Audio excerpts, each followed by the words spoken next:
Magandang umaga, Pilipinas. Narito ang latest sa lagay ng ating panahon. Umiiral pa rin ang habagat at apektado pa rin ito ang Katimugang Luzon, maging ang buong Visayas at Mindanao at nagdudulot pa rin nga po ito ng malawakang pagulan sa malaking bahagi ng bansa. So nakakaapekto po ng weather system sa ngayon sa bansa ay ang habagat o southwest monsoon, maging yung mga localized thunderstorms na pwede pong maranasan ng mga pagkidlat at pagkulog mostly sa hapon at gabi. Ngayon po ay wala tayong LPA na minomonitor sa loob ng ating area of responsibility, wala ring bagyo pero tabay pa rin tayo sa magiging updates ng pag-asa ukol sa mga posibilidad ng pagkabuo ng mga panibagong weather systems such as LPAs at tropical cyclones.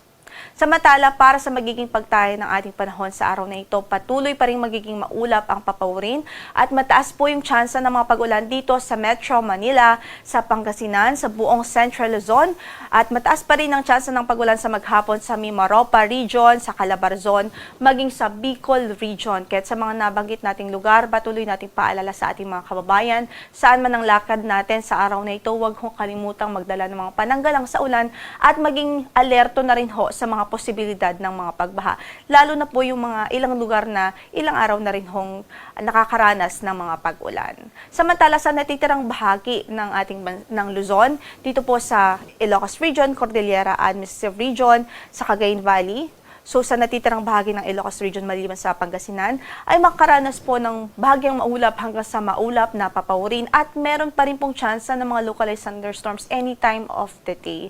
So ingat pa rin ang ating abiso at huwag kong kalimutang magdala ng payong saan man ang lakad natin sa araw na ito. Para naman sa weather temperature forecast po natin dito sa Metro Manila from 25 to 31 degrees Celsius ang inaasahan. Malamig pa rin sa Baguio, 16 to 23 degrees Celsius, 25 to 32 sa Laoag City, 24 to 33 sa Tuguegarao, at 24 to 31 degrees Celsius sa Legazpi City. Sa Tagaytay ay malamig rin from 23 to 30 degrees Celsius. Samantala sa buong Visayas, asahan pa rin natin ang maulap na papawirin at halos mga tuloy-tuloy o mataas na tsansa ng mga pag-ulan dahil pa rin po sa habagat o southwest monsoon. Gayon din dito po sa Zamboanga Peninsula, Bangsamoro Region, dito po sa Northern Mindanao at Caraga dahil din po sa epekto ng habagat.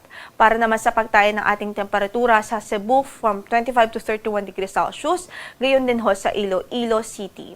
Gayon din sa Kalayaan Islands at sa Puerto Princesa City, inaasahan natin from 25 to 31 degrees Celsius. Sa Tacloban, 24 to 32 degrees Celsius, 25 to 31 degrees Celsius naman sa Cagayan de Oro at Zamboanga City, samantala sa Davao City ay 24 to 32 degrees Celsius. Again, ang maulap at mataas yung chance ng mga pagulan ay ang Visayas, buong Visayas, Zamboanga Peninsula, Bangsamoro, Northern Mindanao at Caraga Region. So ingat pa rin hong ating abiso sa mga kababayan doon, saan man ang lakad natin sa araw na ito, huwag hong kalimutang magdala ng payong. Samantala sa natitirang bahagi naman ng Mindanao ay bahagyang maulap hanggang sa maulap ang papawirin at mataas rin po ang tsansa ng mga localized thunderstorms dahil din sa habagat o southwest monsoon.